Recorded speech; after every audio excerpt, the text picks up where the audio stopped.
ഒരു നാടാകെ കാത്തിരുന്ന കല്യാണം. വരൻ സൂര്യ, വധു മിത്ര. എന്നാൽ ഈ കതിർമണ്ഡപത്തിന് മറ്റു ചില ലക്ഷ്യങ്ങളുണ്ട്. ആരും മറക്കില്ല ഈ കല്യാണ ദിവസം. കാണാൻ കാത്തിരിക്കുക. സ്വയംവര പന്തൽ എല്ലാ ദിവസവും രാത്രി 8 മണിക്ക്. നാളെ രാവിലെ ശ്രീകണ്ഠേശ്വരത്തൊന്ന് പോകണം. ഭഗവാനെ ഐശ്വര്യമായിട്ട് തൊഴുത് പണിക്ക് കയറണം. അപ്പോ അച്ഛൻ തീരുമാനിച്ചു അല്ലേ? തീരുമാനിച്ചു മോളെ. 10 പട്ടിക്ക് തിന്നാനുള്ള ഇറച്ചി ഈ ശരീരത്തിൽ വെച്ചോണ്ട് വേർപ്പിന്റെ അസുഖമെന്ന് പറഞ്ഞ് വെറുതെ വീട്ടിൽ ചുമ്മാ കുത്തിയിരിക്കാൻ പറ്റൂ? എന്നാലും ഡ്രൈവിംഗ് എന്നൊക്കെ പറയുമ്പോ ഡ്രൈവിങ്ങിലേ ഞാൻ എക്സ്പെർട്ടാ പാർവതി. ജീവിതയാത്രയിലെ പാളിയിട്ടുള്ളൂ. എന്നാലും എത്ര കിട്ടുവടാ മനോഹര? ആദ്യത്തെ ശമ്പളം ഞാൻ അമ്മയുടെ കൈ കൊണ്ടു തന്ന അനുഗ്രഹം മേടിച്ചോളാം. ആ, അത് ഗുരുത്വം. എന്നാലും എന്നതാ ശരത്ത് മനോഹര? എന്നാലും അച്ഛൻ ഈ പ്രായത്തില് കാർ ഓടിക്കാന്നൊക്കെ പറഞ്ഞ ഓ, അതിനെനിക്ക് പ്രായമായെന്ന് ശരത്ത് മോനോട് ആരാ പറഞ്ഞേ? പ്രായം ഒരു നമ്പര് മാത്രമല്ലേ ശരത്ത് മോനെ? മനോഹരന്റെ നെഞ്ചുവിരിവ് കണ്ടാ തോന്നും അവന് 3-ാം ലോക മഹായുദ്ധം ഒറ്റയ്ക്ക് തീർക്കാനുള്ള കഴിവുണ്ടെന്ന്. അമ്മേ, 3-ാം ലോക മഹായുദ്ധം ഒറ്റയ്ക്ക് തീർക്കുകയും ചെയ്യും, 4-ാം ലോക മഹായുദ്ധത്തിന് കുറ്റിയടിക്കുകയും ചെയ്യും. അതല്ല അച്ഛാ, ഒരുപാട് വളവുകളും തിരുവുകളൊക്കെ ഉള്ള വഴിയിലൂടെ ഈ രാത്രിയും പകലും വണ്ടി ഓടിക്കാന്നൊക്കെ വെച്ചാ ശരത്ത് മോനെ, ശരത്ത് മോൻ ഈ കൊല്ലി ഹിൽസ് എന്ന് കേട്ടിട്ടുണ്ട്? കൊല്ലിമല. കൊല്ലി എന്ന വാക്കിന്റെ അർത്ഥം തന്നെ മരണപർവ്വതമെന്ന. ലോകത്തിലെ തന്നെ ഏറ്റവും അപകടം പിടിച്ച റൂട്ടാ ഈ തമിഴ്നാട്ടിലെ നാമക്കല്ല കൊല്ലി ഹിൽസ്. ഒരു ചെറിയ ചുറ്റളവിൽ 70 ഹെയർ പിൻ വളവാവും. ആ കൊല്ലിമലയിലൂടെ ഡബിൾ ക്ലച്ച് താങ്ങി മാനുവൽ സ്റ്റിയറിംഗുമായി ലോഡ് വണ്ടി ഓടിച്ചവനാണ് ഈ മനോഹരൻ. ആ, അത് കഴിഞ്ഞായിരുന്നു സൗദി അറേബ്യയിലെ അഭ്യാസം. അപ്പൊ വണ്ടി ഓടിക്കുന്ന റിസ്ക് മോൻ അത് വിട്. അല്ലെങ്കിൽ തന്നെ കുടുംബത്തിന് വേണ്ടി അധ്വാനിക്കാൻ ഞാൻ ഇവിടെ ഉള്ളപ്പോ അച്ഛൻ പുറത്തു പോയി ജോലി ചെയ്യേണ്ട വല്ല കാര്യവും? ആ, അത് കൊള്ളാം. എന്നിട്ട് ഇറയത്തോ ചായപ്പിലോ കഴുത്തിലൊരു തൊടലും ഇട്ട് ചാവാലിപ്പട്ടിയെ പോലെ ഞാൻ കിടക്കണം. വീട്ടുപാറാവ്, കാവൽ നായ.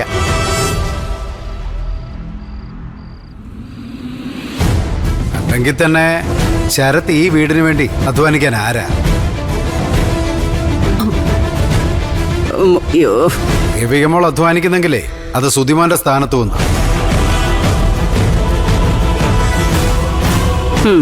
സുധിമോന്റെ ഭാര്യയാ ദേവിക. സുധിമോന്റെ സ്ഥാനത്ത് തന്നെയല്ലേ ശരത്തും? നിത്യയുടെ ഭർത്താവായിട്ടില്ലല്ലോ, ആവട്ടെ. ആ, അപ്പൊ ശരി, എനിക്ക് നേരത്തെ കിടക്കണം, രാവിലെ പോവാനുള്ള. ആ മോളെ, നിത്യമോടെ അടുത്തേക്ക് വെറുതെ ഇവിടെ നിന്ന് കടന്നലിന്റെ കുത്തു മേടിക്കണം.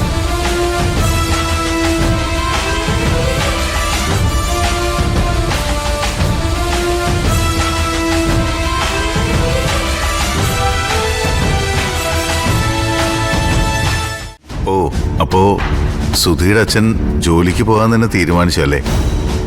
ആ, അതെ സർ. അച്ഛൻ അത്രയ്ക്ക് സങ്കടത്തില. സാറിന് തരാനുള്ള കാശിനെ കുറിച്ചും ഇടയ്ക്കൊക്കെ പറയും. ഏയ്, അത് സാരമില്ല ദേവികെ. അവസ്ഥകൾ എനിക്ക് മനസ്സിലാവുമല്ലോ. കഷ്ടകാലം വരുമ്പോ കൂട്ടത്തോടെ വരുമെന്ന് കേട്ടിട്ടില്ലേ? അതാ ഇപ്പൊ നമുക്ക് പറ്റിയത്. നിത്യൊന്നും മിണ്ടിയിരുന്നെങ്കിൽ അച്ഛൻ അത്രയ്ക്ക് ആശ്വാസമായെന്നെ. സമയമെടുക്കും ദേവിക. ആ സത്യം നമ്മൾ മറച്ചു വെച്ചിട്ട് കാര്യമില്ല. റിപ്പോർട്ടുകളെല്ലാം രാജ്യത്തെ തന്നെ ഏറ്റവും മിടുക്കരായ ന്യൂറോളജിസ്റ്റുകളെ കാണിച്ചത്. ഒരു മിറക്കിളിന് കാത്തിരിക്കാനാ എല്ലാരും പറയുന്നത്. കാത്തിരിക്കാം സർ. എന്നെങ്കിലും ഒരു നല്ല കാലം വരും എന്നുള്ള കാത്തിരിപ്പാണല്ലോ ജീവിതം. ഞാനിന്ന് വയ്ക്കട്ടെ സർ. ഞാൻ നിത്യമോളുടെ അടുത്തേക്ക് പോവാ. ശരത്ത് ഈ വീട്ടിലുള്ളത് ഏറ്റവും വലിയ ഭീഷണിയാണ്. ശരത്തിന്റെ അമ്മ വന്നില്ലേ? ഇന്ന് വരും നാളെ വരും എന്നൊക്കെ പറഞ്ഞ് ഭീഷണി മുഴക്കി നടപ്പുണ്ട്. പണ്ടത്തെ പോലെ ഏതെങ്കിലും നാടകക്കാരായിരിക്കും. അല്ല അല്ല സർ, അങ്ങനെ ഒരാളുണ്ട്. ശരത്തിന്റെയും സഹോദരൻ ശ്രാവണിന്റെയും അമ്മ. അന്ന് ഞാൻ അവരുടെ പേര് സാറിനോട് പറഞ്ഞത് ഓർക്കുന്നില്ലേ? പ്രഭാവതി. ശരി, വരട്ടെ. വരുമ്പോ നേരിട്ട് കാണാലോ. ആ പിന്നെ സിദ്ധു ഓക്കെ അല്ലേ? ആ സിദ്ധു ഓക്കെയാണ് സർ. മരുന്നൊക്കെ കൃത്യമായി കഴിക്കുന്നുണ്ടല്ലോ അല്ലേ? ഉണ്ട്. പിന്നെ സാറിനെ തിരക്കിയിരുന്നു. എന്നാ ദേവിക നിത്യയുടെ അടുത്തേക്ക് പൊയ്ക്കോളൂ. Good night. എന്താ? ദേവികയായിരുന്നു. അത് മനസ്സിലായി. എന്താ പുതിയ വിശേഷം? വിശേഷങ്ങൾ പലതാ. ഒന്ന്, സുധിയുടെ അച്ഛൻ ഡ്രൈവർ ജോലിക്ക് പോകുന്നു. 2, കഥയിലൊരു പ്രഭാവതി പ്രത്യക്ഷപ്പെടുന്നു. പ്രഭാവതിയോ? അതാരാ? ശരത്തിന്റെ അമ്മയെന്ന് പറയപ്പെടുന്നു. ആ, ബാക്കി കാത്തിരുന്ന് കാണാം.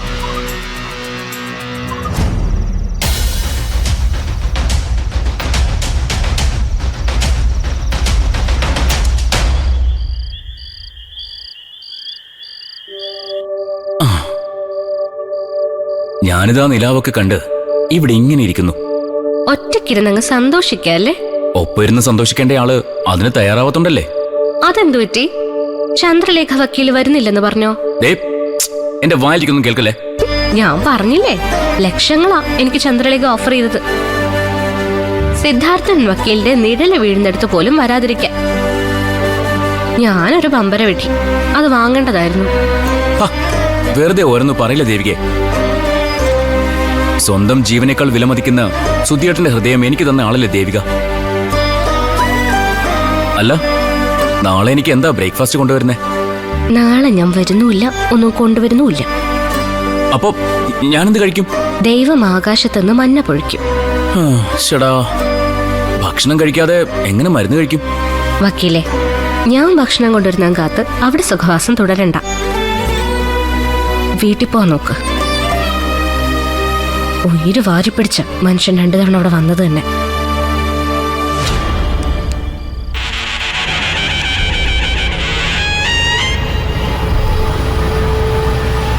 നീ ഇങ്ങ വെയിറ്റ് പണ്ണ, ഞാൻ പോയിട്ട് വരാം. ഒരു നിമിഷം നിൽക്കേ. ഇത് കണ്ടോ?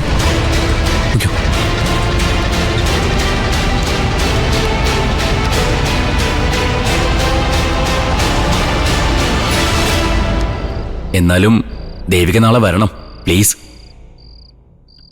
ഞാൻ നോക്കിയിരിക്കും. ഞാൻ ആലോചിക്കട്ടെ. ഇനിയിപ്പോ ഞാൻ വന്നാൽ തന്നെ നാളെ വക്കീല് വീട്ടിൽ പോയിക്കോണം, കേട്ടല്ലോ? നമുക്ക് നോക്കാം. നോക്കിയാ പോരാ, പോണം.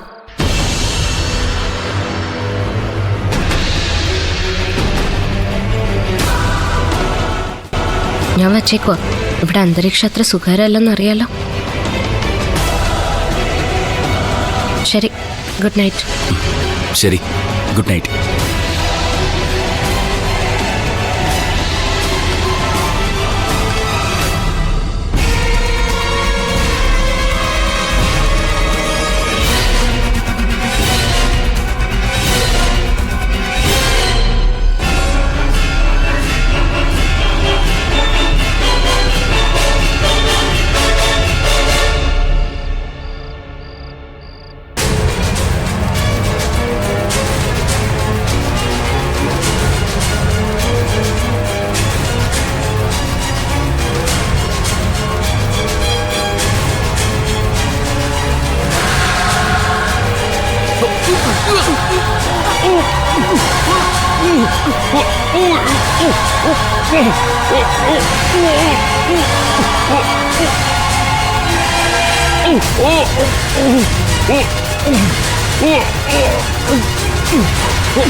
வாங்க சீக்கிரம் வாங்கண்ணா. சரவணா வாங்கோ, சீக்கிரம் வாங்கோ, சீக்கிரம் வாங்கோ.